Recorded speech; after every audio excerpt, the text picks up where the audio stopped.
The crosshair settled on a man's chest through 1,400 yards of swirling snow.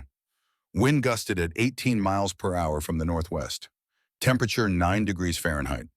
The mathematics of death required absolute precision. Vera Hollis exhaled slowly. Her heart rate dropped from 72 beats per minute to 58. The custom-built rifle pressed against her shoulder like an old friend. Through the scope, she watched her target, a Covenant fighter carrying an RPG, shift his weight from foot to foot, unaware that his life had already ended.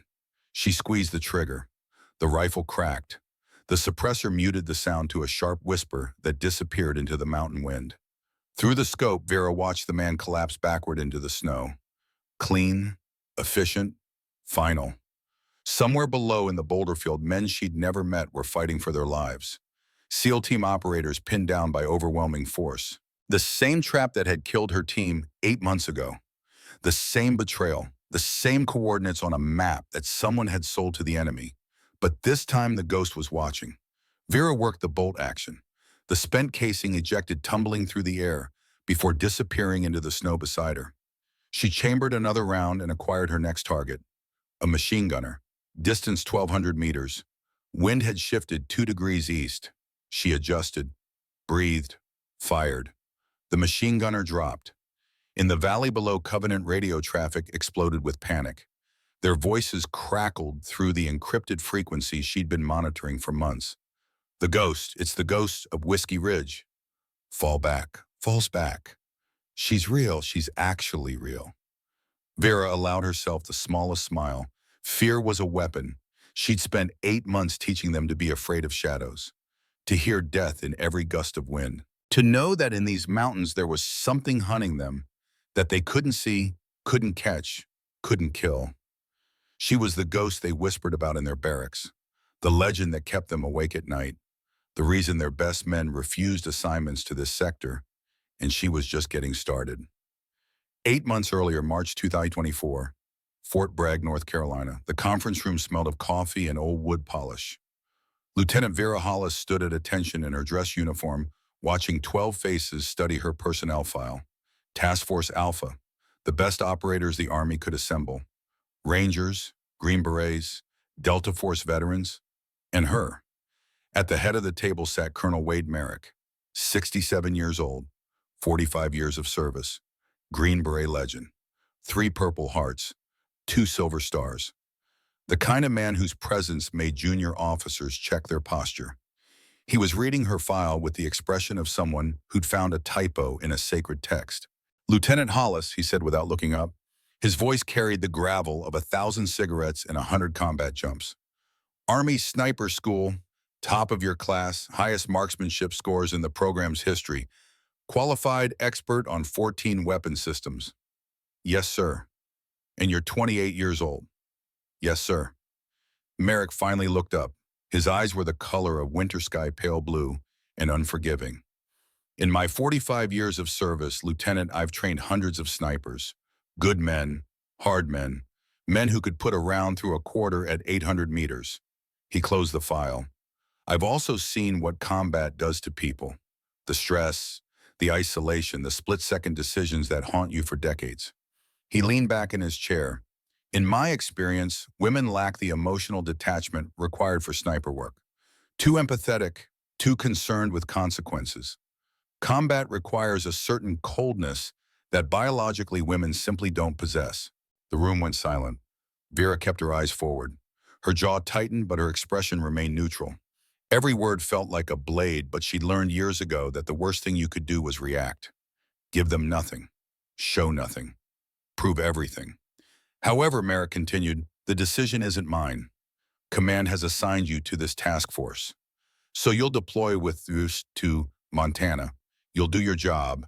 And if you can't handle it, you'll wash out like everyone else who wasn't cut out for this work. Yes, sir, Vera said. Her voice didn't waver. Good. Briefing starts in 10 minutes. Dismissed. Vera saluted, executed a perfect about-face, and walked out of the conference room with her head high and her fists clenched so tight her nails drew blood from her palms. In the hallway, she stopped at a water fountain, took a long drink, stared at her reflection in the polished floor tiles. Too empathetic. Too concerned with consequences. She'd heard it all before.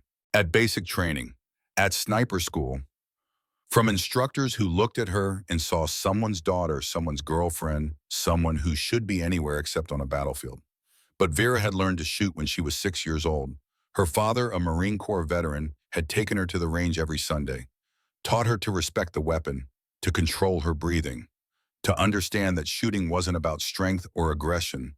It was about patience, precision, the ability to become absolutely still while the world moved around you. By the time she was 16, she could outshoot her father at 400 meters.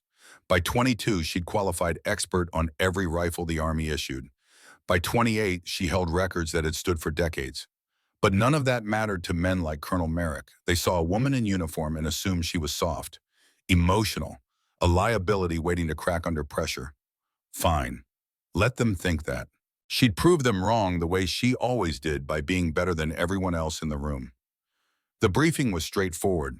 A domestic terror cell called the Covenant had established a command post in the Whiskey Ridge Territory, a remote stretch of mountains where Montana and Idaho blurred together into wilderness that didn't care about state lines. The Covenant preached anti-government ideology, stockpiled weapons, and planned attacks on federal facilities. Intelligence suggested their leadership was meeting at an abandoned mining facility in a valley so isolated that most maps didn't bother naming it. Task Force Alpha's mission: infiltrate the facility, eliminate the leadership, extract before dawn. 12 operators, one night, clean and simple. Except nothing about war was ever clean or simple. March 18, 2024, 0200 hours. Whiskey Ridge Territory. The helicopter dropped them 6 miles from the target. High altitude, low opening. Vera's chute deployed at 800 feet, jerking her harness hard enough to bruise. She steered toward the rally point, a dry creek bed marked on the map as Echo 7. The mountains at night were a different world. Cold enough to make her lungs ache. Dark enough that without night vision, you couldn't see your hand in front of your face. Silent except for the wind moving through the pines like whispered warnings. Vera landed in soft snow, collapsed her chute, and moved to the tree line. Around her, the rest of Task Force Alpha materialized from the darkness.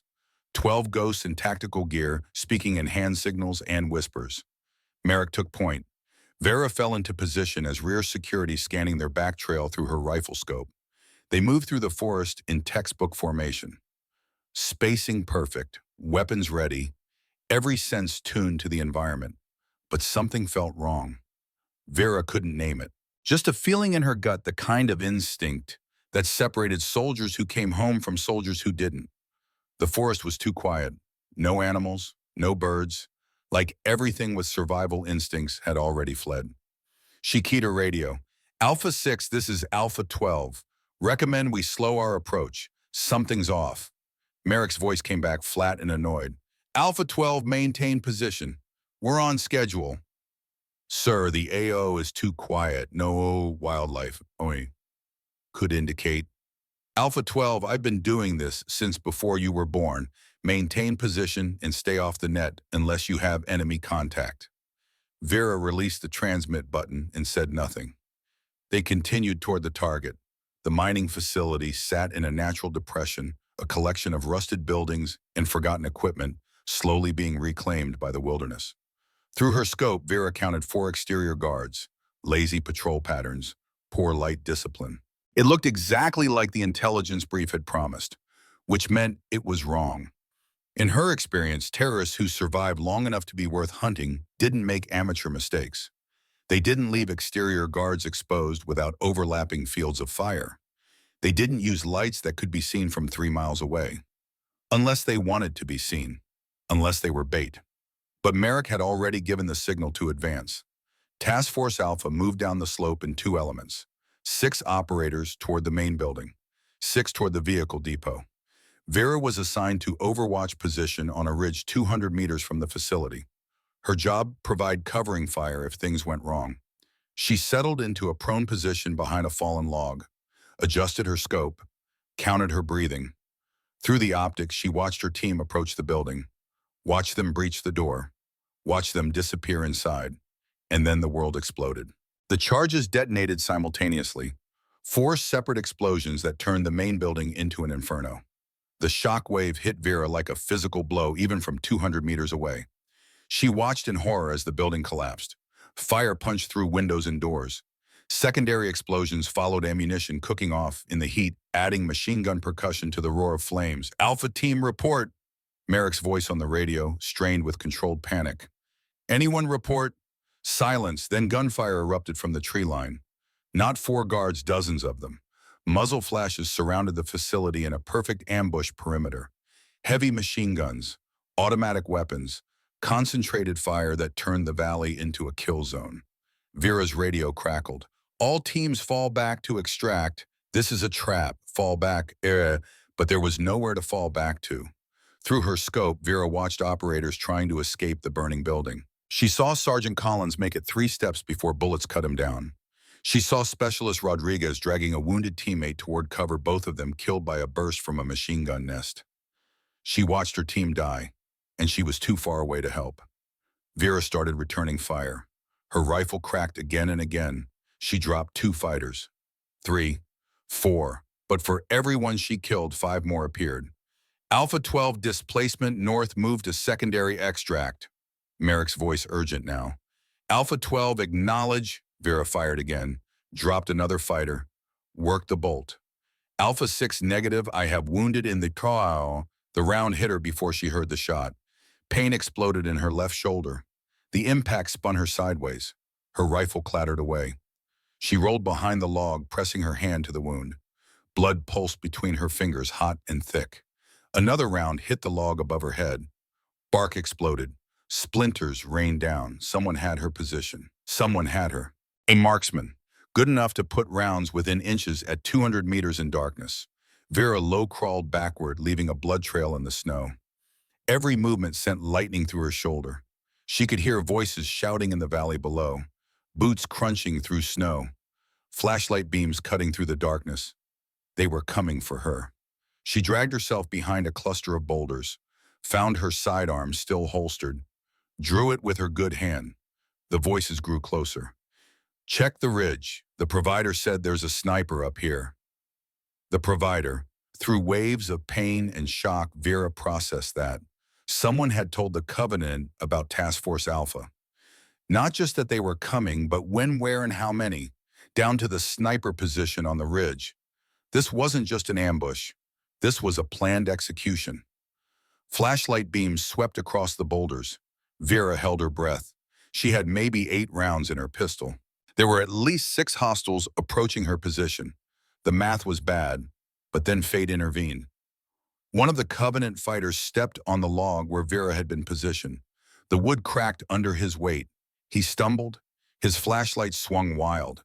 And in that moment of distraction, Vera heard something else. A sound that didn't belong. A low rumble that grew to louder. "Helicopter rotors." "Fall back," someone shouted. "Air support." They called in air support. The fighters scattered, running back toward the facility. Vera waited until their voices faded, then forced herself to move. She crawled through the snow for what felt like hours, but was probably minutes. Each movement sent waves of agony through her shoulder. Blood loss made the world tilt and spin. Finally, she found a crevice between 2 massive boulders, a space just wide enough for her body. She wedged herself inside deep enough that you'd have to know exactly where to look to find her. Above her, the helicopter circled. Searchlights swept the valley. But they were searching the facility, the areas where Task Force Alpha had died. They weren't looking for survivors on the ridge. Vera could hear radio chatter, fragments of conversation. "No survivors. Complete loss. Recovery team inbound." She tried to key her radio, tried to speak, but the transmit button was sticky with blood, and her voice came out as a whisper that wouldn't carry. The helicopter circled twice more, then banked away. Silence returned to the mountains. Vera pressed her good hand to her shoulder wound, applied pressure. She'd lost a lot of blood, but the bullet had missed the artery. If she could stop the bleeding, if she could stay warm, if she didn't go into shock. If she's closed her eyes and focused on breathing, on staying conscious, on surviving the next hour and then the next. The cold was already setting in. Survival Day 1, dawn came slowly to the mountains. Gray light filtering through trees, turning the world from black to shades of blue. Vera was still alive, which surprised her. The bleeding had slowed. Her shoulder throbbed with a deep bone-level ache That meant infection was coming. But she was breathing, thinking, functional. She forced herself to move. The crevice had saved her life, but it would become her tomb if she stayed. She needed shelter, medical supplies, water, food. Most importantly, she needed to disappear. Covenant fighters were still in the valley. She could hear them moving through the forest, radios crackling, orders being shouted. They were searching for bodies, making sure that Task Force Alpha was completely eliminated. Vera waited until the voices moved away, then crawled out of the crevice. The world spun. She steadied herself against a boulder, waiting for the vertigo to pass. When her vision cleared, she surveyed her situation.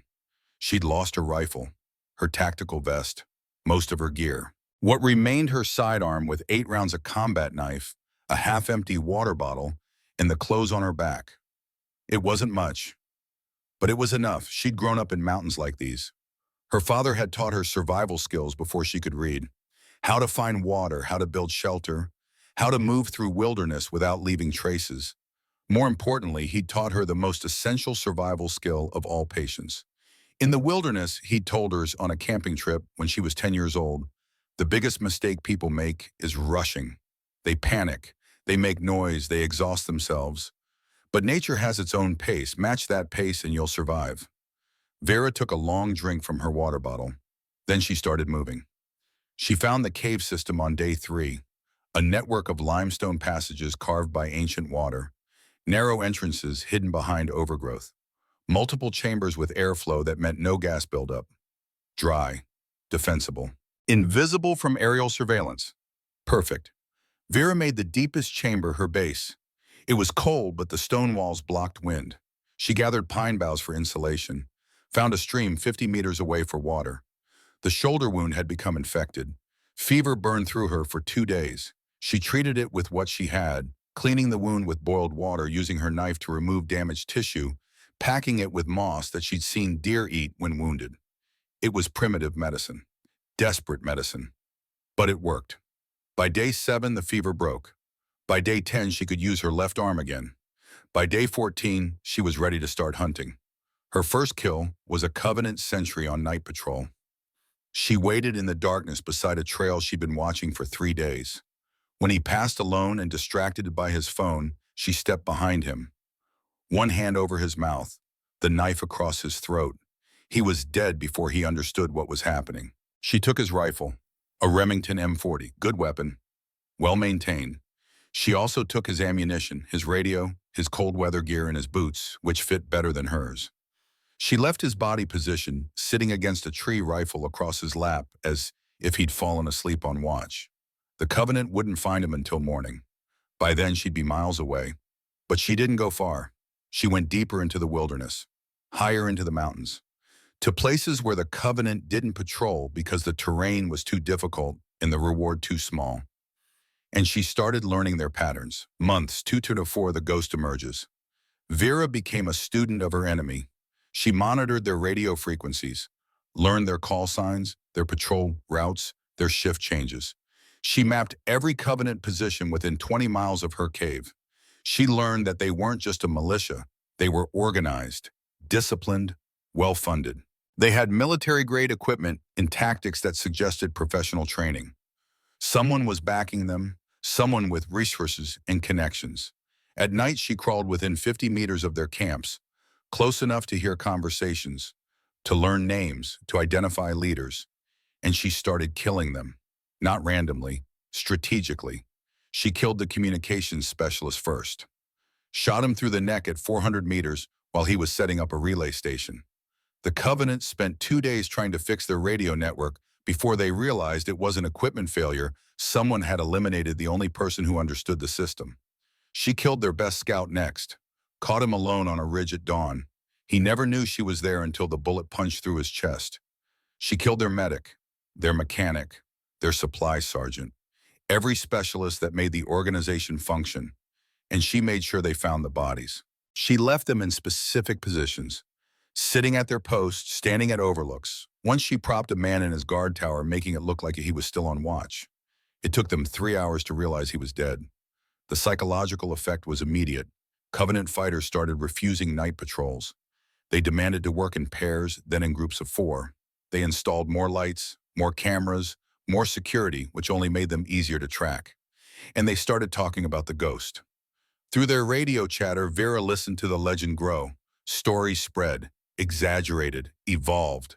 The ghost who could kill at impossible distances, who moved through the mountains like wind, who appeared behind you in the darkness and disappeared before you could scream. Some of it was superstition, but most of it was true. Month 5, the custom rifle. Vera's kill count reached 23, and the Remington M40 was wearing out. The barrel was losing accuracy. The action was getting loose. She needed a replacement, so she built one. Over 6 weeks, she scavenged parts from 5 different weapons. A barrel from a sniper rifle she'd taken off a Covenant marksman. A bolt assembly from a hunting rifle in an abandoned cabin. A stock she carved herself from a lightning-struck pine. A scope she'd carefully liberated from a Covenant observation post. She modified everything. Bedded the action in epoxy she made from tree sap and charcoal. Lapped the barrel by hand using compound from a vehicle's brake system. Adjusted the trigger pull to exactly 2 pounds. The finished weapon was a masterpiece. Unique. Perfectly balanced for her body, her shooting style, her needs. She test-fired it from her cave, aiming at a target she'd placed 800 meters away. The rifle cracked. The bullet punched through the center of her target, a playing card she'd taken from a Covenant camp. Vera smiled. Now she had a weapon worthy of the ghost. Month 7, the counter-sniper team. The Covenant finally brought in specialists. 3 men, professional hunters. They arrived with thermal optics night vision and the kind of expensive equipment that confirmed someone with deep pockets was funding this operation. Vera watched them set up their hide on a ridge overlooking a valley the Covenant used for supply runs. They were good, disciplined, patient. She killed all 3 in one night. The first never saw her. She shot him through the temple at 600 meters while he was scanning the opposite direction. The second had half a second to register that his partner was dead before her bullet found him. The third managed to grab his rifle and fire twice in her general direction. His shots went wide. Hers didn't. She left all 3 bodies in their hide, positioned them sitting upright with their rifles aimed at nothing. When the Covenant found them the next morning, several fighters quit on the spot. The ghost was no longer just a legend. She was a nightmare. Month 8, the intercept. Vera was monitoring Covenant radio traffic when she heard the message that changed everything. It came through encrypted channels, military-grade encryption that the Covenant shouldn't have access to. But Vera had been studying their communications for months. She'd built a decryption program using a laptop she'd taken from a dead officer and code she'd written in the cave by candlelight. When the message came through, decoded, her blood went cold. Package confirmed. Thorn Team, November 15th, 0200 hours. Same grid coordinates. 12 operators. Standard extraction protocol. The provider guarantees no complications. Vera read it 3 times to make sure she understood. Thorn Team, another task force, coming to the exact same location where her team had died. Same tactics, same timeline, same trap. And someone called the provider was feeding information to the Covenant. Someone inside the military. Someone with access to classified operations. Someone who'd betrayed Task Force Alpha 8 months ago and was about to do it again. Vera stared at the message until her candle burned down to nothing. She had a choice to make. Stay hidden, stay safe, stay dead. Let another team walk into the same ambush that had killed everyone she'd served with. Or break 8 months of silence. Risk exposure, risk capture, risk everything to save strangers she'd never met. It wasn't really a choice at all. Vera closed her laptop and started preparing. She had 72 hours to get ready, 72 hours to position herself, 72 hours to become the ghost one more time. But this time she wouldn't be hunting the Covenant. She'd be protecting the living. And anyone who got in her way would learn exactly how dangerous a ghost could be. November 15th, 2024. Present day. Commander Garrett Thorne checked his watch for the 3rd time in 5 minutes. 13 minutes to target. The forest around him was absolutely still. Too still. He'd been doing this work for 15 years, long enough to develop instincts, long enough to know when something was wrong. This operation felt wrong. Alpha 1, this is Command, the voice in his earpiece said. You are go for approach. Weather window closing in 6 hours. Make this quick. Roger, command, moving to target. Thorne signaled his team, 5 operators, the best he'd ever worked with. Callan Hawk Prescott on point, the man could see in absolute darkness. Brennan Aldridge on navigation knew terrain like he'd been born in these mountains. Nolan Doc Blackwood on medical had saved more lives than anyone could count. Sutton Viper Grayson on demolitions could blow a door without waking the people inside. Good men, professional warriors. Thorne just hoped they'd all see sunrise. They moved through the forest in tactical formation. No talking, hand signals only, weapons ready. The facility appeared exactly as the intel brief had described. Rusted buildings, minimal security, 4 exterior guards with sloppy patrol patterns. Hawk took position beside Thorne. Whispered, "Sir, this is too easy. Feels like a trap." Thorne finished. "I know, but we have our orders." They advanced. The ambush sprung exactly like before. Thorne's team breached the main building and found it empty. Not abandoned empty, deliberately empty. Like someone had cleared it out specifically to create a kill box. "Fall back," Thorne shouted. "Everyone out, now." They ran for the door. The explosions came from outside. Shaped charges placed around the building's perimeter detonated simultaneously. The shockwave threw Thorne backward. His helmet cracked against concrete. Stars exploded in his vision. When his hearing returned, he heard gunfire. Heavy machine guns, automatic weapons, the distinctive crack of AK-47s. His team was pinned in the building. Every exit covered by overlapping fields of fire. No escape, no support, no chance. This was exactly how Task Force Alpha had died. And then something impossible happened. Through the gunfire, Thorne heard a different sound, a distant crack that didn't match the enemy weapons. A precision rifle, single shots methodical and calm. He risked looking through a broken window. One of the Covenant machine gunners dropped. Clean headshot. 5 seconds later, another fighter fell. Then another. Someone was shooting the ambushers. "Who the hell is that?" Hawk shouted over the chaos. Thorne didn't have an answer. He just knew they needed to move while the enemy was distracted. "On me. We're making for the boulder field at grid 3-7. They ran. The mystery sniper kept firing. Every shot dropped an enemy fighter. The precision was inhuman. Shots that shouldn't be possible in darkness and snow. Targets at distances that required godlike skill. Thorne's team fought their way across 300 meters of open ground. Every step felt like walking through machine gun fire. But the sniper was covering them, taking out the most dangerous threats, giving them just enough breathing room to survive. They reached the boulder field and took cover. Thorne did a quick head count. 5 men, all breathing. Minor wounds, nothing critical. "Ammo check," he ordered. The numbers came back worse than he'd hoped. They'd burned through 60% of their combat load in 10 minutes. At this rate, they had maybe 20 minutes of sustained fire left. The Covenant forces were regrouping. Thorne could see them through his night vision, at least 70 fighters surrounding the boulder field. Heavy weapons being brought forward. This was the endgame. "Command, this is Alpha 1, he transmitted. "We are pinned at grid 3-7. Request immediate air support. Multiple casualties likely without support." Static answered him. Thick, deliberate jamming. They were alone. Thorne was calculating their options, all of them bad, when another shot rang out. A Covenant fighter with an RPG launcher collapsed. The rocket-propelled grenade clattered away unfired. Hawk was scanning the ridgeline with his optic. "Sir, I count 12 kills from that sniper in the last 8 minutes. 12 for 12. Nothing misses." "Can you get a position?" "Negative. Different location every time. They're displacing after every shot. Professional work." The Covenant forces had advanced. Thorne and his team returned fire. Rounds pinged off boulders. The air filled with the smell of cordite and blood. They were going to die here. Thorne had accepted that, started thinking about how to make their last stand count. Make the enemy pay for every meter. Make sure the Covenant remembered that American warriors didn't quit. And then she appeared. A figure emerged from the tree line, moving low and fast, wearing a ghillie suit so perfectly constructed that she seemed to materialize from the landscape itself. "Hold fire," Thorne ordered. "Unknown approaching."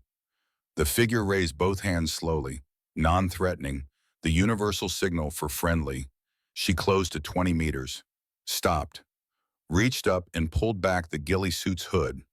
A woman, late 20s, face gaunt from months of inadequate nutrition, eyes that had seen things no one should see, scars on her face and neck, a presence that radiated controlled violence.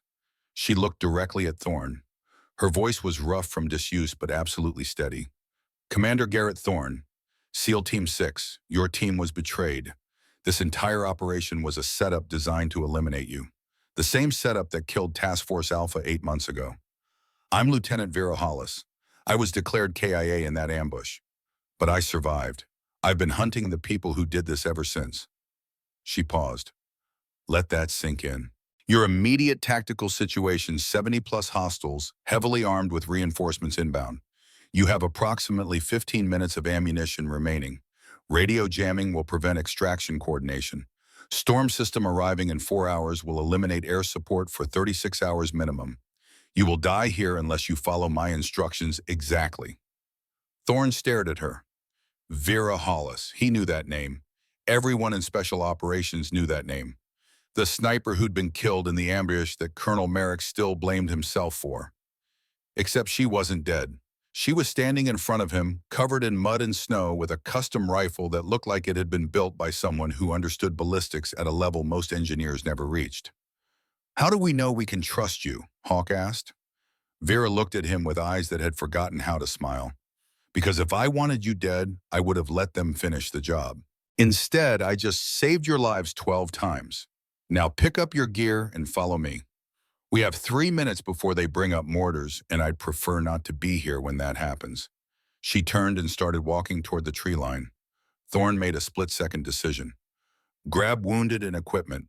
We're moving. Stay close to her." They followed the ghost into the darkness. Behind them, mortar rounds began falling on the boulder field exactly 3 minutes later, just as she'd predicted. The explosions lit up the night sky. But Vera Hollis was already gone, leading 5 SEAL operators through terrain she knew better than the enemy who'd been hunting her for 8 months. And somewhere in the mountains, Colonel Wade Merrick was about to receive the most shocking news of his 45-year career. The soldier he'd eulogized, the warrior he'd doubted, the woman he'd left for dead. She was alive, and she was coming home. The cave entrance was invisible until you were standing directly in front of it. A narrow crack in the limestone face obscured by overgrown juniper and shadow. Vera led them through single file, each man removing his tactical vest and pushing it ahead through the tight passage. Commander Thorne went last, glancing back at the forest. No pursuit yet. The Covenant was still searching the boulder field, still trying to understand how their targets had vanished. By the time they figured it out, the trail would be cold. Inside, the passage opened into a chamber roughly 30 feet across. Vera activated an LED lantern that cast blue-white light across the space. Thorne stopped taking it in. This wasn't a survival shelter. This was an operations base. One wall held maps marked with enemy positions, patrol routes, supply lines. Red X's covered at least 24 locations, kills, Thorne realized. Confirmed eliminations. Another wall displayed photographs of Covenant fighters, some marked with dates and grid coordinates. A sleeping area with military-grade cold weather gear, a weapons maintenance station with tools arranged with obsessive precision, medical supplies organized by type, water filtration equipment, a communications array built from salvaged components, and in the corner hanging from a makeshift rack was the rifle, the weapon that had saved their lives. Custom-built, every component chosen and modified for a single purpose, putting bullets exactly where they needed to go, at distances that shouldn't be possible. "Welcome to my home," Vera said without inflection. She was already moving to Doc Blackwood, pointing to her medical supplies. "Green Pack has antibiotics, surgical equipment, everything you need for your wounded. Water's been filtered. Food's in the blue containers, military rations I've acquired from Covenant casualties over the last 8 months." Doc knelt beside Viper, who'd taken shrapnel in his left leg during the escape. "How bad?" Doc asked him. "I've had worse hangovers," Viper said through gritted teeth, but his face was gray and blood had soaked through the pressure bandage. Doc looked at Vera. "I need to work on him now. That wound needs cleaning and suturing." "Then work." Vera handed him the green pack. "I've used most of those supplies on myself at one point or another. They're sterile. While Doc operated, Vera turned to Thorne. We need to talk. Strategy, extraction, and the person who sold you out. Agreed, Thorne said. But first, Vera Hollis. Task Force Alpha. Colonel Merrick gave your eulogy. He blamed himself for months. Something flickered in Vera's eyes, not quite emotion, more like the ghost of emotion buried under 8 months of survival instinct. Merrick, she said quietly. How is he, Paul? Retired 3 years ago, still does consulting work for the Pentagon. Thorne paused. He's going to want to know you're alive. Then tell him. Send the message now before the storm hits. Tell him Lieutenant Vera Hollis is operational and requesting immediate extraction. Tell him. She pulled out a battered tablet, brought up a file. Tell him the provider is still active. And tell him this ambush was planned exactly like the one that killed my team. Thorne took the tablet. The screen showed encrypted communications, operational details, grid coordinates, personnel rosters. His blood went cold as he read. Every detail of his mission was there. Every operator's name, their specialty, their equipment, even the color of the smoke grenades they'd planned to use for extraction. Someone in the chain of command, Thorne said. Someone with TSCI clearance. Someone who's been doing this for at least 8 months, Vera confirmed. Probably longer. I've tracked 17 compromised operations through their radio traffic. 17 teams sold to the Covenant. Yours was just the latest. Hawk was studying the intelligence wall. Jesus Christ. It's all biased. You've been running a one-woman reconnaissance operation out here, mapping their entire network. I've been hunting, Vera corrected. Reconnaissance was secondary to elimination. Every fighter I killed was one less person hunting me. Every operation I disrupted was one less American team walking into an ambush. She pointed to the kill board with 23 red X's marking confirmed eliminations. All high-value targets, communication specialists, scouts, medics, anyone who made their organization function better. I made them afraid, made them sloppy, made them waste resources on security instead of operations. Aldridge was studying one of her maps. This is West Point level tactical analysis. Force disposition, supply chain mapping, pattern recognition. I had 8 months and significant motivation, Vera said. You learn fast when the alternative is death. Thorne sent the encrypted message to command. Then he turned back to Vera. Okay, we've got maybe 6 hours before this storm makes extraction impossible. What's our tactical situation? Vera pulled up a satellite image on her tablet. Covenant is bringing in reinforcements. Current estimate, 200 fighters converging on this sector. They want me dead. I've killed 23 of their best people. I'm a priority target. They've brought in specialists, counter-snipers, trackers, heavy weapons. This isn't a patrol, it's an elimination force. 200 against 6, Viper said from his position on the floor. Doc was still working on his leg. I've had worse odds. Not by much, but worse. We're not fighting 200 fighters, Vera said. We're going to make them divide their forces. Create a diversion that forces them to commit assets away from our actual extraction point. She traced a route on the map. Henderson Dam, 2 kilometers north. It's a flood control structure built in the 1950s. The Covenant has their main base camp in the valley directly below it. If that dam fails, it wipes out their entire command structure, supplies, equipment, everything. You want to blow the dam? Thorne asked. No, I want them to think we're blowing the dam. We stage an attack, set visible charges, make enough noise that they have to respond. While their forces are racing north to save their base camp, we use the underground tunnel system to move south to the extraction point on the eastern ridge. Hawk was nodding slowly. Classic misdirection. But the team at the dam, they'll be trapped between the water and enemy forces. How do they extract? Vera pulled up a schematic. Service tunnel runs through the dam structure, exits on the eastern bank about 50 meters downstream. It's tight, it's dark, and it's partially flooded from the storm, but I've navigated it twice. It's survivable. You've done this before, Thorne said. Not a question. I've done everything before, Vera replied. That's why I'm still alive. Thorne studied the plan. It was audacious, required split-second timing, depended on the enemy reacting exactly as predicted. But the alternative was trying to shoot their way through 200 fighters with limited ammunition. "Who goes to the dam?" he asked. Vera didn't hesitate. "I do. I know the structure. I know the tunnel. And I'm the only one who can make the shots needed to sell the deception." "You'll need backup," Hawk said. "Recon's my specialty. I'll go." Thorne wanted to argue, wanted to say he should be the one taking the most dangerous assignment, but command meant making decisions based on capability, not pride. "Doc, you stay here with Viper. Set up the extraction site. Aldridge and I will provide overwatch and secure the perimeter. Vera and Hawk take the dam." He looked at each of them. "We move out in 4 hours. Get some rest. Eat. Check your gear. Once we start, we don't stop until everyone's on that helicopter or everyone's dead." Viper raised his hand weakly. "Question. When this is over, can someone please shoot the provider for me?" "That's the next mission," Vera said.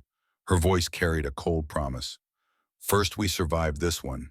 Then we hunt the person who betrayed us both." 4 hours. 4 hours until they bet everything on one desperate gamble. In the silence of the cave, each warrior prepared in their own way. Hawk cleaned his rifle with mechanical precision. Aldridge memorized routes and fallback positions. Doc finished treating Viper and began organizing the medical gear they'd need for extraction. Vera sat apart methodically, checking every component of her custom rifle. Bolt action, smooth and precise. Barrel clean, scope calibrated. She worked with the focus of someone for whom this weapon was the difference between life and death.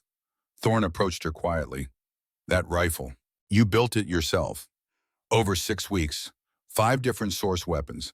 I modified everything. Bedded the action, hand-lapped the barrel, set the trigger pull to exactly 2 pounds." She looked up at him. "It's effective to 1,300 meters in optimal conditions. I've taken confirmed kills at 900 in weather like tonight." "That shot on the RPG gunner, that was at least 800 meters. 827, Vera corrected. "Wind from northwest at 18 miles per hour, temperature 9 degrees. I calculated 3 minutes of angle holdover and adjusted for Coriolis effect." Thorne stared at her. "You calculated Coriolis effect in your head, in combat, while wounded and running." "Math doesn't care about circumstances," Vera said. "The bullet follows physics. You understand the physics, you make the shot." She went back to her rifle maintenance. Thorne watched her work the economy of movement, the absolute focus. This wasn't just a soldier.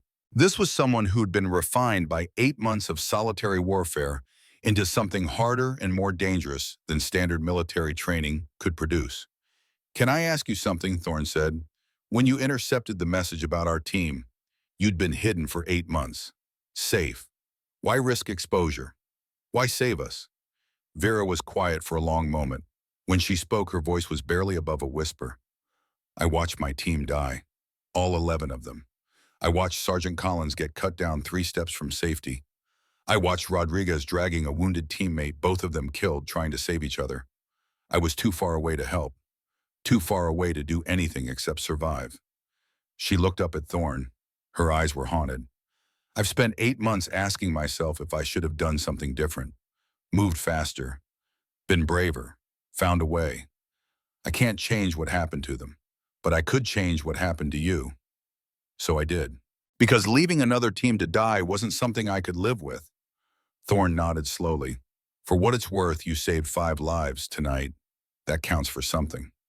"It counts for survival," Vera said. "Everything else is just mathematics." She returned to her rifle. Conversation over. 6 hours after Thorne sent the message, the response came through. The tablet chimed. Encrypted text from command. Thorne read it twice, then looked at Vera. "Colonel Merrick is inbound. He's coming personally." Vera's expression didn't change, but Thorne saw her hand tighten on her rifle. "He's retired. He shouldn't be." He insisted. "Apparently when command told him you were alive, he was on a helicopter within 30 minutes. ETA is 18 hours. He's coordinating the extraction personally." "That's not protocol." "Protocol went out the window when you came back from the dead," Thorne said. "He wants to bring you home himself." Vera stood up, walked to the cave entrance, stared out at the forest beyond. Thorne couldn't see her face, but he saw the tension in her shoulders. "He gave my eulogy," she asked. Yeah, I wasn't there, but I heard about it. He blamed himself, said he should have seen the trap, should have called off the mission. He took it hard. He doubted me, Vera said quietly. Before the mission, in the briefing room, he said women lacked the emotional detachment for sniper work. Too empathetic, too concerned with consequences. And you proved him wrong by surviving 8 months alone and killing 23 enemy fighters. 35, Vera corrected. 23 before tonight. 12 more during your extraction. 35 confirmed. Thorne did the math. 35 kills. That's approaching the record for a single engagement. The record is 46, Vera said. Soviet sniper, World War II. I researched it during month 4 when I had time and internet access from a stolen laptop. You're 11 kills away from breaking a 70-year-old record. If we execute this operation correctly, Vera said, I'll exceed that by morning. She turned back to face him. Her expression was unreadable, but her eyes held an intensity that made Thorne take an involuntary step back. The Covenant killed my team. They tried to kill yours. They're doing this because someone called the Provider is selling them intelligence. Every fighter I eliminate is one less person who benefits from that betrayal. Every operation I disrupt is one less American soldier who walks into an ambush. She picked up her rifle. So yes, I'm going to break that record. I'm going to make sure the Covenant remembers what happens when you attack American warriors. And then I'm going to help you find the Provider and make sure he spends the rest of his life in a cell, regretting every decision that led him there. Understood, Thorne said. But first we get you home alive. Merrick would never forgive me if I brought you this far and lost you in the final stretch. Then let's make sure that doesn't happen. The 4-hour preparation window passed quickly. Too quickly. Thorne found himself checking his watch every few minutes, watching time slip away. At 0600 hours, they moved out. The tunnel system was exactly as claustrophobic as Vera had described. Water dripped from the ceiling. The passages were narrow enough that they had to remove their gear and push it ahead. In some sections, they crawled through spaces barely body width. Thorne fought down the instinctive panic that came with tight spaces, focused on breathing, on movement, on the fact that Vera had navigated these passages dozens of times in total darkness. After 90 minutes of underground travel, they reached the junction point. This is where we split up, Vera said quietly. Her voice echoed strangely in the confined space. Commander, your path continues straight for another kilometer, then angles up to the eastern plateau. You'll emerge 300 meters from the extraction site, set up there and wait for our signal. And you, Thorne asked. Hawk and I go left toward the dam. Radio check in 30 minutes. After that, maintain silence until the charges blow. Hawk adjusted his gear. 30 minutes. We'll be in position. Vera looked at Thorne. In the dim light of his headlamp, her face was all angles and shadows. If something goes wrong at the dam, if we don't make it to extraction, tell Merrick I'm sorry. Tell him he was wrong about women in combat, but he was right about one thing: it does change you. Tell him I understand why he had doubts. Tell him yourself, Thorne said. I'll see you at the LZ in 60 hours. 60 hours, Vera confirmed. Then she and Hawk disappeared into the darkness. Thorne led his reduced team through the remaining tunnel section. When they finally emerged, dawn was starting to break. The rain had lessened to a steady drizzle, and visibility had improved to maybe 300 meters. Extraction site is that plateau, Thorne pointed. Doc, get Viper position. Aldridge, you're with me on Overwatch. They established defensive positions. Doc set up chemical light markers for the landing zone. Viper was placed in a protected depression where he'd be shielded from indirect fire. Despite the pain and blood loss, he gave Thorne a thumbs up. Still in the fight, boss, Viper said. Good man, stay low and stay ready. Meanwhile, 2 kilometers north, Vera and Hawk approached Henderson Dam through a maintenance access tunnel that smelled of rust and stagnant water. They emerged onto a catwalk that ran along the dam's western face 30 meters above the water level. Hawk whistled low. That's a lot of water. 80 million gallons, Vera said. If this structure failed, everything in the valley below would be underwater in 4 minutes. The Covenant knows this. They've done risk assessments. That's why they'll respond immediately. She pulled out the demo charges. Not military-grade C4 that was too valuable to waste on a deception. Instead, she prepared packages combining small amounts of explosives with smoke generators and flashbang components, dramatic visual effects, and impressive sounds without actually damaging the structure. Make them visible, Vera instructed. We want the Covenant to see exactly what we're doing. Hawk placed charges at strategic points along the dam face. He wired them together with bright orange detonation cord that would make any real demolitions expert cringe. This is the sloppiest demo work I've ever done, Hawk said. Feels wrong. It's supposed to look rushed, like we're desperate, selling the deception. 3 minutes until full light, Hawk reported. Right on schedule, voices began shouting in the valley below. Covenant fighters had spotted them on the dam. Perfect. Vera raised her rifle and fired 3 shots toward the nearest enemy position.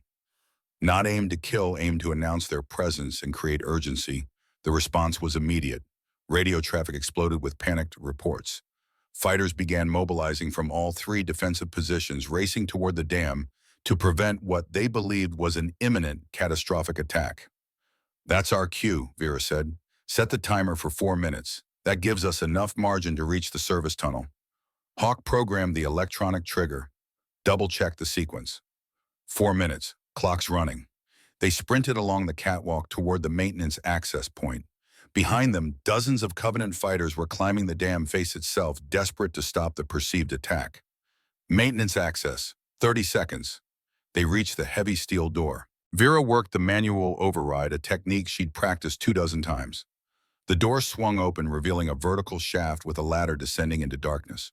Down, Vera ordered. They climbed rapidly, hands slipping on wet metal rungs. The shaft seemed to descend forever, lit only by occasional emergency lights that flickered in the humid air. Above them, they could hear the Covenant fighters reaching the catwalk, shouting coordinates, organizing attempts to disarm the charges. 2 minutes, Hawk said. They reached the bottom of the shaft, a horizontal tunnel barely 4 feet high. Water flowed through it at knee depth, rushing toward the outlet with considerable force. They bent low and began wading, fighting the current, using handholds along the tunnel walls to maintain balance.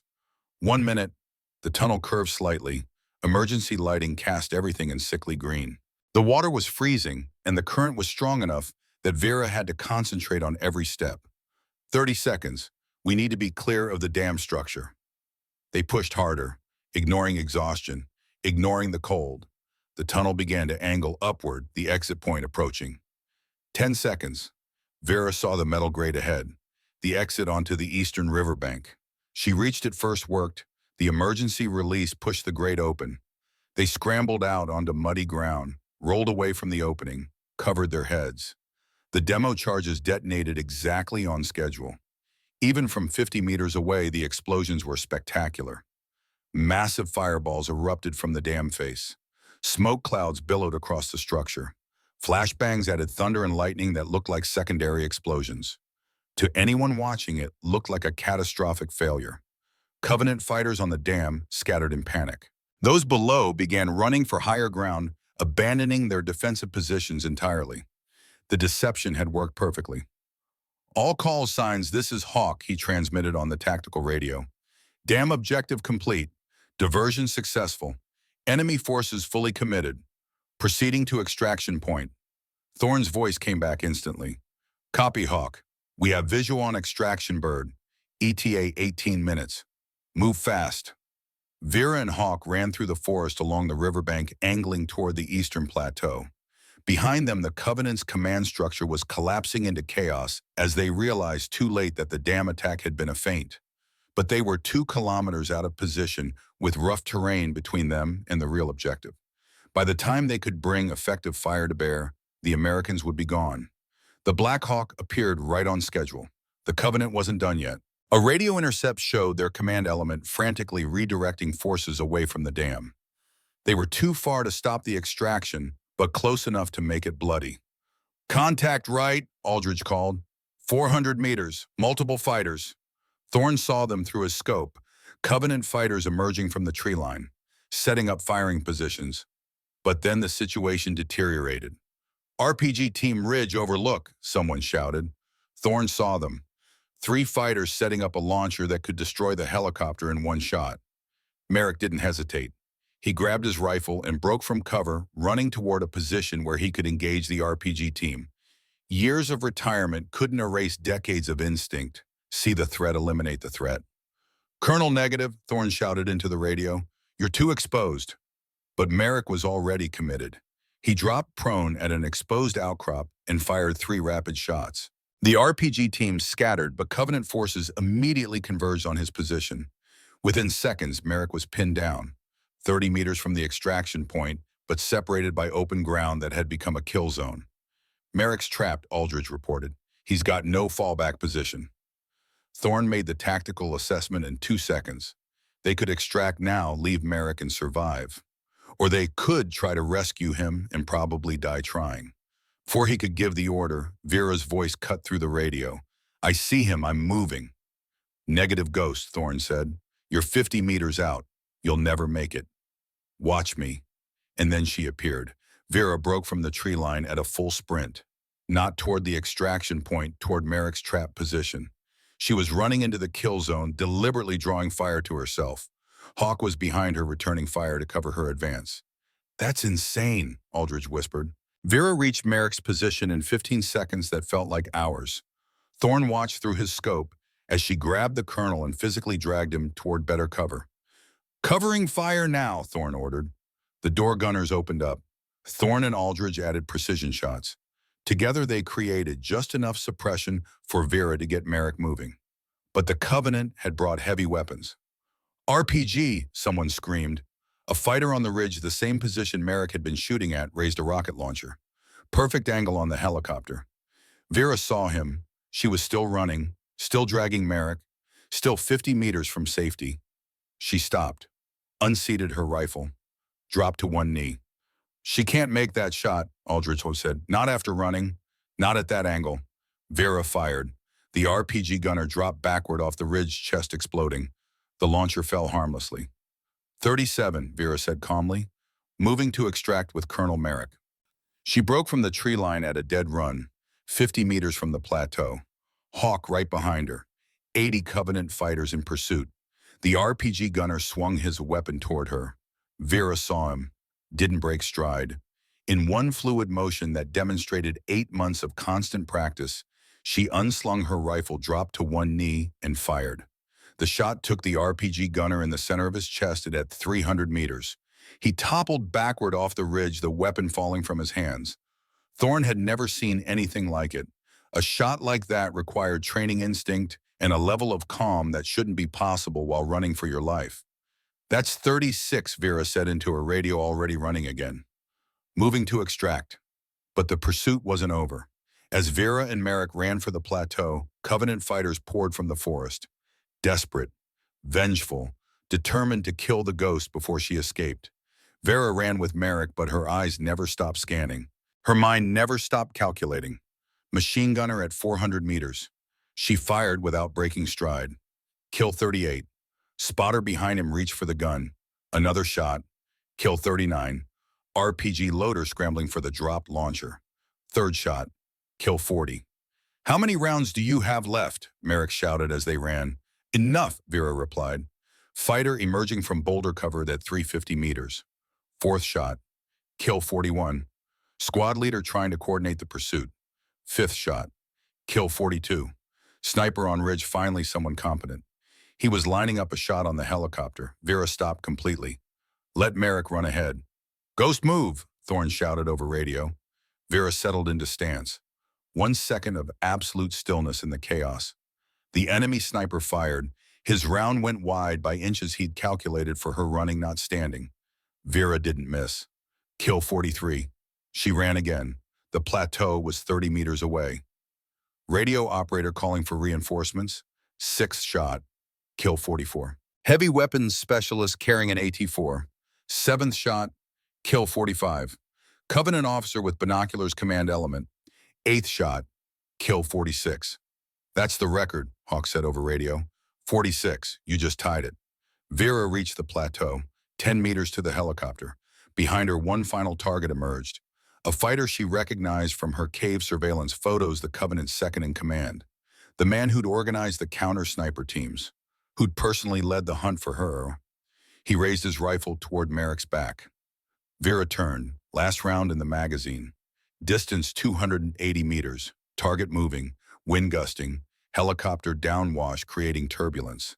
She fired. The fighter dropped. Kill 47. New record, Vera said into the radio. Extract now. Everyone scrambled aboard the Blackhawk. The crew chief slammed the door closed and hammered the bulkhead. Go! Go, go! The helicopter lifted off.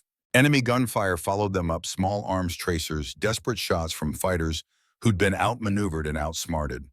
But the pilot was experienced. He used terrain and speed to put distance between them and the threat. Within 2 minutes, they were clear of the valley, flying east toward friendly territory. Inside the helicopter, 6 warriors sat in exhausted silence. Doc continued monitoring Viper's vital signs. Aldridge stared out the window, watching the mountains recede. Hawk cleaned his rifle with automatic movements. Vera sat with her custom weapon across her lap, her ghillie suit still covered in mud from the tunnels, her face expressionless. After 8 months alone, after countless nights wondering if she'd ever make it home, after 36 confirmed kills and a journey through hell itself, she was finally leaving the mountains that had been both her prison and her kingdom. Thorne sat beside her. How do you feel? Exhausted, relieved, angry about the provider, worried about the debrief. She paused. Grateful to be alive. When we land, there'll be questions, medical evaluations, psych assessments, debriefings that last for days. It won't be easy. Nothing worth doing ever is, Vera said. She watched the sunrise beginning to paint the clouds in shades of orange and gold, colors she'd almost forgotten during her months in the cave. But at least I won't be alone anymore, she said quietly. The Blackhawk continued east, carrying 6 warriors home from a battle that would never be officially acknowledged, to rest they'd barely earned before the next mission called. And somewhere ahead at a military airfield in Montana, Colonel Wade Merrick was waiting to meet the warrior he'd given up for dead, the soldier he'd doubted, the woman who'd proven that survival isn't about what you are, it's about what you refuse to become, even when the world tries to break you. The ghost was coming home. And the hunt for the provider was just beginning. The Black Hawk touched down at Forward Operating Base Rattlesnake at 0847 hours. The rotors were still spinning when Vera saw him. Colonel Wade Merrick stood alone on the tarmac 20 meters from the landing pad. He wore civilian clothes, jeans, and a canvas jacket, but his bearing screamed career soldier. The crew chief opened the door. Welcome home, Lieutenant. Vera stepped onto American soil for the first time in 8 months. Her legs were unsteady, not from weakness, from the surreal feeling that this was actually real, that she'd survived, that she was home. Thorne and his team disembarked behind her. Medics immediately surrounded them, checking vitals, cataloging injuries. Viper was loaded onto a stretcher despite his protests. But Vera only had eyes for Merrick. He walked toward her slowly, each step measured.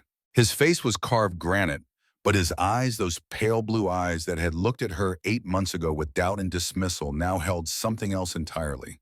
When he was 3 feet away, he stopped, came to attention, saluted. Vera returned the salute automatically. Her arm barely had the strength. Lieutenant Vera Hollis, Merrick said. His voice was rough, like he'd swallowed broken glass. Permission to speak freely, soldier. Granted, sir. I gave your eulogy. I stood in front of 300 people and talked about your service, your sacrifice, your potential that would never be realized. I placed a Medal of Valor on an empty coffin because we couldn't recover your body. I blamed myself for not seeing the trap, for not protecting you, for doubting you. He paused, swallowed hard. And here you stand, alive, operating alone in hostile territory for 8 months. Tactical intelligence that's going to reshape how we understand the Covenant's network. Merrick's jaw tightened. What I said to you 8 months ago in that briefing room was wrong, dead wrong, not just factually incorrect, but morally bankrupt. I let prejudice and outdated thinking cloud my judgment. And I'm sorry. I'm sorry I doubted you. I'm sorry I wasn't there when your team needed support. I'm sorry I left you for dead. Vera stood silent for a long moment. Around them, the base had gone quiet. Everyone watching this confrontation between the legendary colonel and the ghost who'd returned. When she finally spoke, her voice was steady. Sir, you were wrong about women in combat. But you were right about one thing. It does change you. 8 months alone in those mountains, I'm not the same person who deployed. I've killed 36 people. I've lived in caves like an animal. I've forgotten what it feels like to trust anyone. She met his eyes. But I survived. And I used everything you taught me to do it. Marksmanship fundamentals, tactical thinking, the ability to stay calm when everything's falling apart. You doubted what I was, but you never doubted what I could do. And that's what kept me alive. Merrick's eyes were wet. He didn't bother hiding it. Welcome home, Lieutenant. Let's get you to medical. Then we have a lot to discuss. The provider, sir, he's still operational. He'll do this again. I know. And we're going to stop him. But first, Merrick looked at the medics hovering nearby. First, we make sure you're physically intact, then the debrief, then the hunt, in that order. Vera nodded, started to walk toward the medical tent, stopped, turned back. Sir, thank you for coming personally. You didn't have to. Yes, Merrick said quietly. I did. The medical evaluation took 6 hours. Doctors cataloged every injury, every scar, every sign of malnutrition and exposure. They found old wounds that had healed wrong, evidence of frostbite, muscle loss from inadequate calories, vitamin deficiencies, minor infections, but nothing that wouldn't heal with time and proper care. You're remarkably healthy for someone who's been living off the land for 8 months, the senior physician said. He was a Navy captain named Patterson with kind eyes and gentle hands. Your body shows signs of extreme stress, but nothing permanent. Physically, you'll make a full recovery. And mentally, Vera asked. Patterson was quiet for a moment. That's outside my specialty, but I've seen a lot of soldiers come back from extended combat deployments. What you experience, the isolation, the constant danger, the trauma of losing your team that leaves marks that don't show up on x-rays. You'll need to talk to someone. Work through it. Don't try to soldier through alone. I've been alone for 8 months. I can handle it. That's exactly my point, Lieutenant. You shouldn't have to. After medical came the debriefing, a windowless room with a table, 4 chairs, and recording equipment. Present were Merrick, a senior intelligence officer named Colonel Sarah Brennan, and a Pentagon liaison whose name was redacted from all official records. They went through everything, hour by hour, day by day, 8 months of survival, reconnaissance, and elimination operations. Vera recounted details with mechanical precision dates, locations, kill confirmations, intelligence gathered. She showed them her maps, her photographs, her intercepted communications. 8 months of work that would take intelligence analysts weeks to fully process. This is extraordinary, Brennan said, studying the Covenant's organizational structure that Vera had pieced together. You've mapped their entire command hierarchy, supply lines, communication protocols, operational patterns. This is actionable intelligence that would normally take a team of analysts months to develop. I had motivation and time, Vera said. Every piece of information was a weapon I could use against them. The Pentagon liaison leaned forward. Let's talk about the provider. What do you know? Vera pulled out the tablet she'd carried for months, brought up files. The provider is someone with TSCI clearance and access to joint operations planning. Based on communication patterns, they work East Coast hours.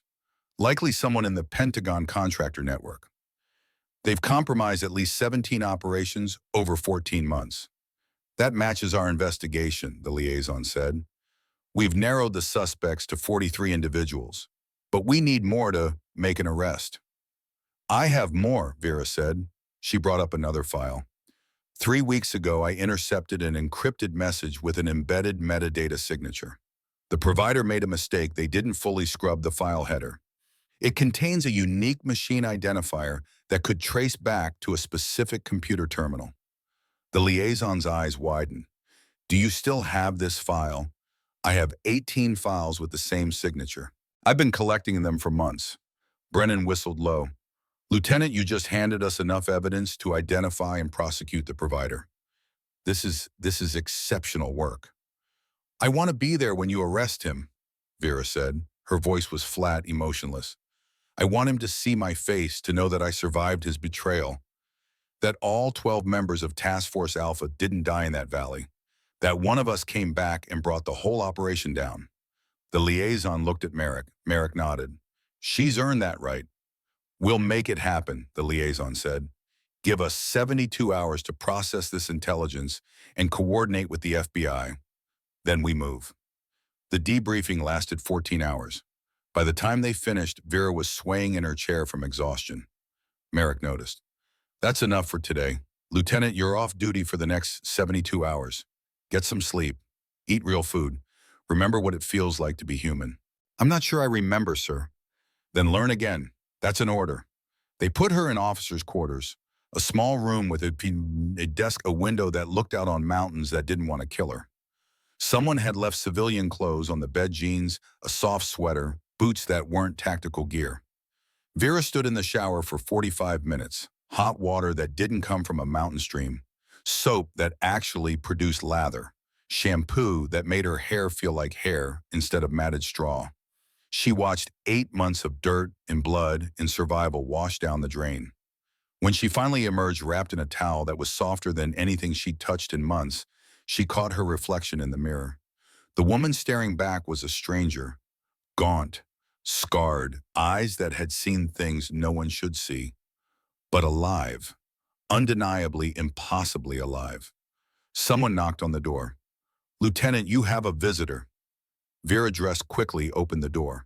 Thorne stood in the hallway holding 2 cups of coffee. Thought you might need this, he said. Thank you, sir. It's Garrett. We're off duty. And after what we've been through, I think we can drop the formality. They sat in her room drinking coffee that tasted like civilization. How's Viper? Vera asked. Surgery went well. He'll walk again. Probably even run.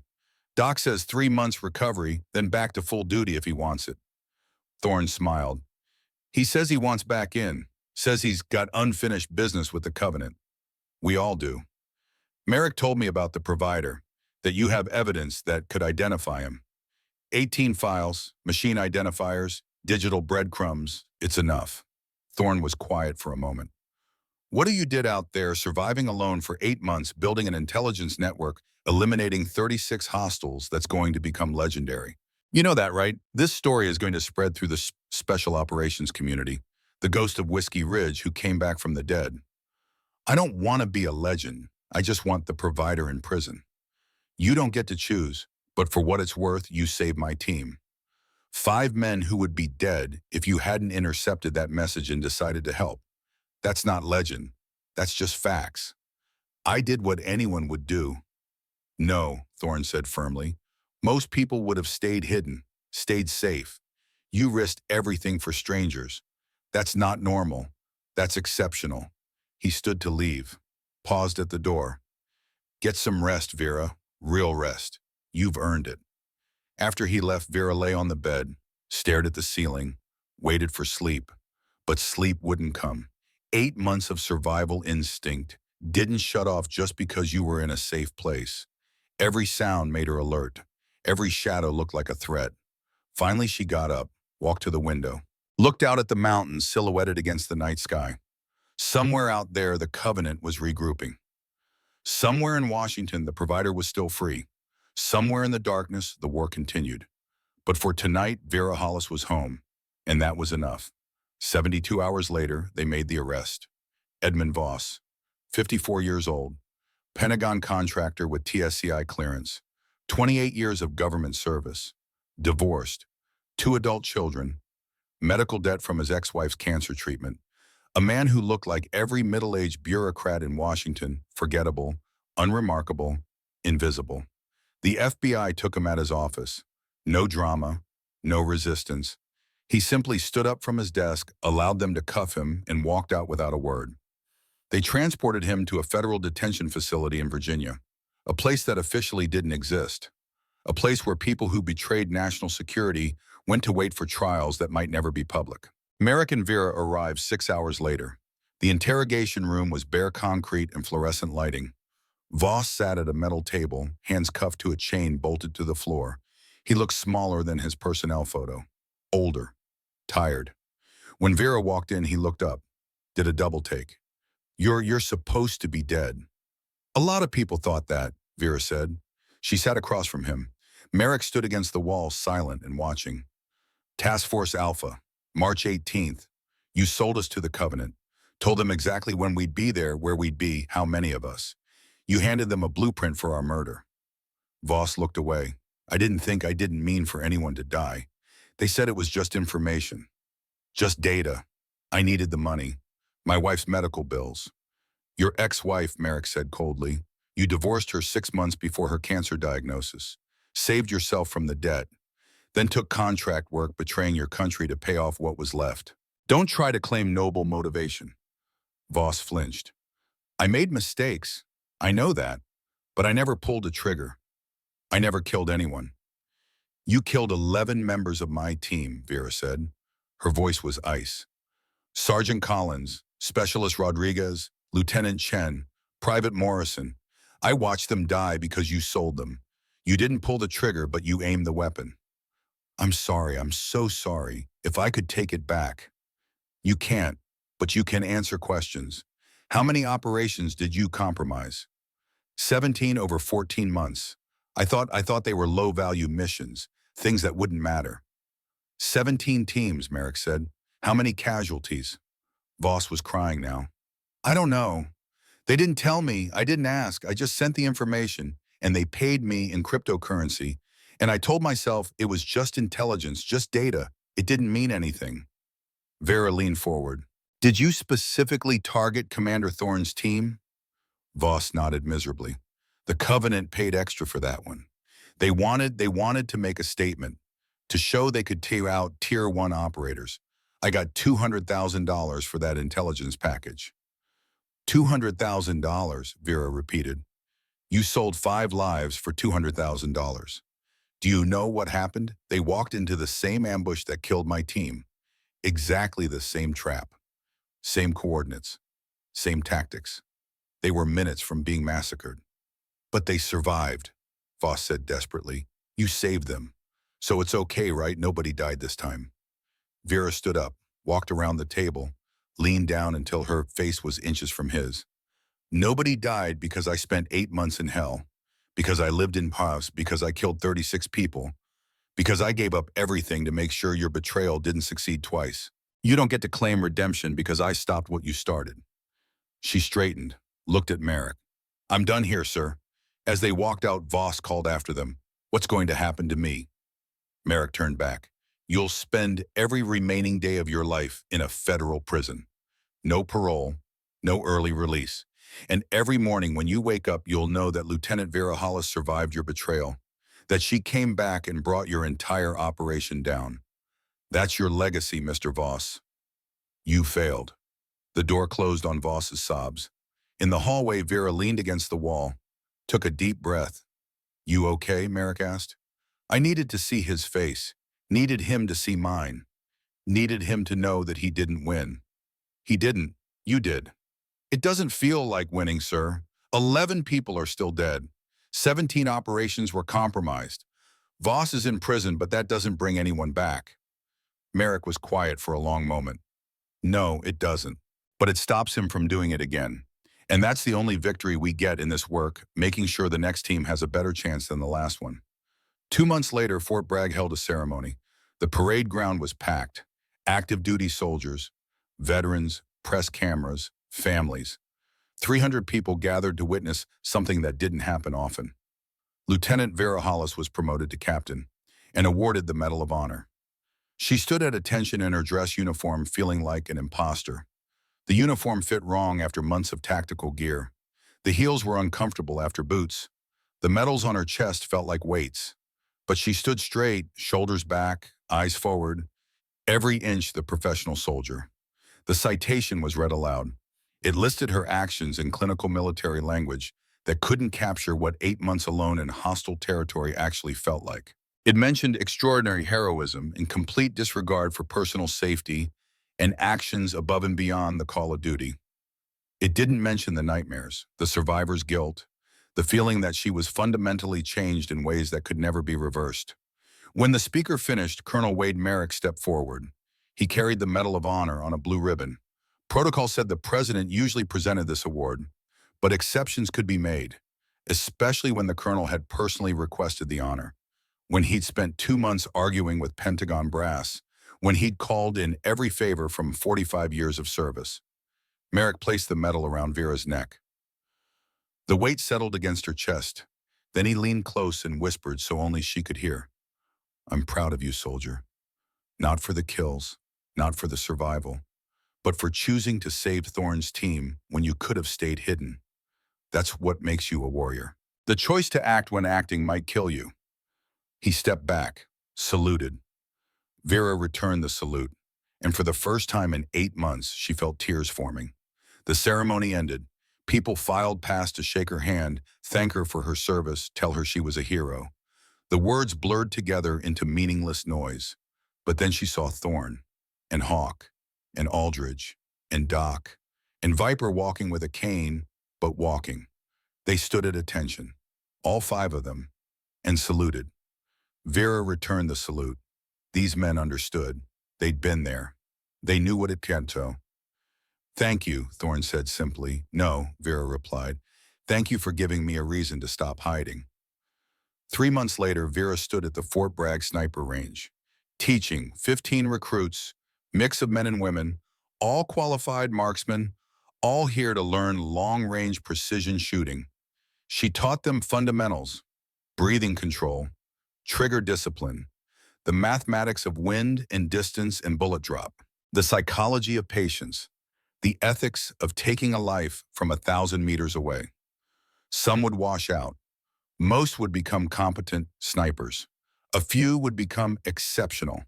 And all of them would know that their instructor was Captain Vera Hollis, the ghost of Whiskey Ridge, the warrior with 52 confirmed kills, the woman who'd broken a 70-year-old record and survived 8 months alone in hostile territory.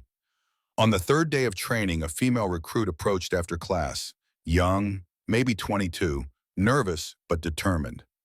Ma'am, can I ask you something? Of course. Were you ever afraid out there alone? Vera considered the question carefully. Every day, every night, fear is useful. It keeps you alert, keeps you careful. The trick isn't eliminating fear, it's functioning despite it. Some of the male recruits say women aren't cut out for this work. Too emotional, too soft. I've heard that before, Vera said. You'll hear it again. People will doubt you. Question you, assume you can't do what needs to be done. You have 2 choices, let their doubt define you or prove them wrong through excellence. How do I prove them wrong? By being better, by outworking everyone, by making shots they miss, by staying calm when they panic, by being so undeniably competent that their doubts become irrelevant. The recruit nodded slowly, like you did. I didn't do it for them, Vera said. I did it for me, for the people I served with, for the mission. Whether they believe in you doesn't matter. Whether you believe in yourself, that's everything. The recruit saluted. Vera returned it, watched her walk away with a little more confidence in her stride. Later that evening, Merrick found Vera on the range. She was alone practicing. 800-meter target, wind from the east, temperature dropping as the sun set. She fired, hit center mass, worked the bolt, fired again. You know you don't have to prove anything anymore, Merrick said. I'm not proving anything, sir. I'm maintaining standards. Skills deteriorate without practice. I'm not talking about skills. I'm talking about whatever it is you're working through. The reason you're out here alone when you could be having dinner with your teammates. Vera lowered the rifle. 8 months alone changes you. I got used to the silence, the solitude. Sometimes being around people feels wrong now, like I don't fit anymore. You fit fine, you're just readjusting. Give it time. How much time? As much as you need. Merrick paused. Can I ask you something that shot on the RPG gunner? 300 meters, moving target. You'd been running for minutes, wounded, exhausted. How did you make it? Vera smiled slightly. You taught me. That day in training 3 years ago, you said shooting isn't about strength or aggression. It's about becoming absolutely still while the world moves around you. Finding that moment of perfect calm in the chaos. I just did what you taught me. I taught you mechanics. You taught yourself mastery. They stood in comfortable silence as the sun set. 2 warriors who understood each other in ways that didn't require words. The provider's trial starts next month, Merrick said. Federal court, classified proceedings. You'll have to testify. Good. I want to look him in the eye one more time. Want him to see what his betrayal created. He'll spend the rest of his life in prison. That's something. It's not enough. It'll never be enough. But it's justice, and sometimes that's all we get. The last light faded from the sky. Stars appeared overhead. The same stars that had kept Vera company during 8 months of solitary survival. I'm staying in, she said. Command offered me desk positions, training roles, easy postings, but I'm going back to operational duty. There are more providers out there, more betrayals waiting to happen, more teams that need someone watching their backs. You sure about that? You've earned the right to step back. I'm sure because someone has to be the ghost in the darkness. Someone has to be the guardian that enemies don't see coming. And I'm good at it now. 8 months of practice. Merrick nodded slowly. Then I'll make sure you get the posting you want. But promise me something. What's that, sir? Promise you'll stay human. Don't let the work turn you into a weapon and nothing else. Remember that being a warrior means protecting people, not just killing enemies. I'll try, sir. That's all I ask. They walked back toward the base together. A 67-year-old colonel and a 30-year-old captain. 2 generations of warriors who'd learned the same hard lessons through different paths. Behind them, the mountains of Fort Bragg rose dark against the stars. Not as imposing as Whiskey Ridge, not as dangerous, but mountains nonetheless. And Vera had learned that mountains could be climbed. Enemies could be defeated. Betrayals could be overcome. Records could be broken. All it took was patience, precision, and the absolute refusal to quit when everything said you should. That night, Merrick found Vera in the base chapel. She wasn't praying, just sitting in the quiet darkness, staring at nothing. He sat beside her, said nothing for a long minute. You came back for me today, he finally said, during the extraction. You were 50 meters from safety, and you turned around. Yes, sir. Why? Vera was quiet. 8 months ago, you told me I was too emotional, too concerned with consequences. You said women lack the coldness required for combat. I was wrong. You were, Vera agreed, but you were also right. I am emotional. I do care about consequences. When I saw you trapped, I didn't calculate odds or tactical advantage. I just knew I couldn't leave you. She looked at him. That's not coldness, sir. That's not detachment. But it's still what makes a warrior. Choosing to act when acting might kill you. Choosing to save someone because it's right, not because it's logical. Merrick's eyes were wet again. You didn't just prove me wrong about women in combat. You proved me wrong about what makes a good soldier. What's that, sir? I thought it was about eliminating emotion, becoming a machine. But you taught me it's about choosing which emotions to listen to. Fear keeps you alive. Anger gives you strength. And caring about the people beside you, that's what makes you willing to run into fire. He stood, placed a hand on her shoulder. You're the best warrior I've ever known, Vera. Not despite your humanity, because of it. Vera stood and saluted. Merrick returned it. Then he did something he'd never done before. He pulled her into a brief, father-like embrace. Welcome home, Captain. Thank you, sir, for coming to get me, for believing in me. You made it easy. 6 months after the ceremony, a new mission folder landed on Vera's desk. Target Covenant Leadership Cell operating in the Pacific Northwest. Intelligence suggested they were planning attacks on federal facilities. The operation required a sniper with experience in mountain warfare and independent operations.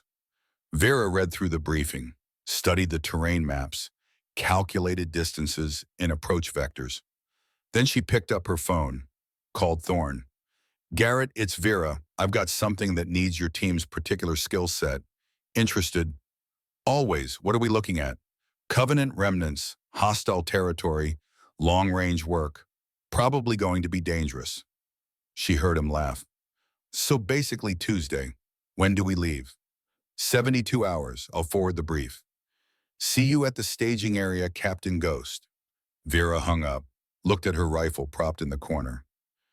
The custom weapon that had kept her alive through 8 months of hell. Time to go to work. Because the war never really ended. It just moved to new battlefields with new enemies. But this time she wouldn't be alone. This time she had a team who trusted her. A colonel who believed in her. A mission that mattered. and 52 confirmed kills that proved she could handle anything the darkness threw at her. The ghost of Whiskey Ridge was going hunting again. And somewhere in the mountains, the Covenant was about to learn that ghosts don't die, they just get more dangerous.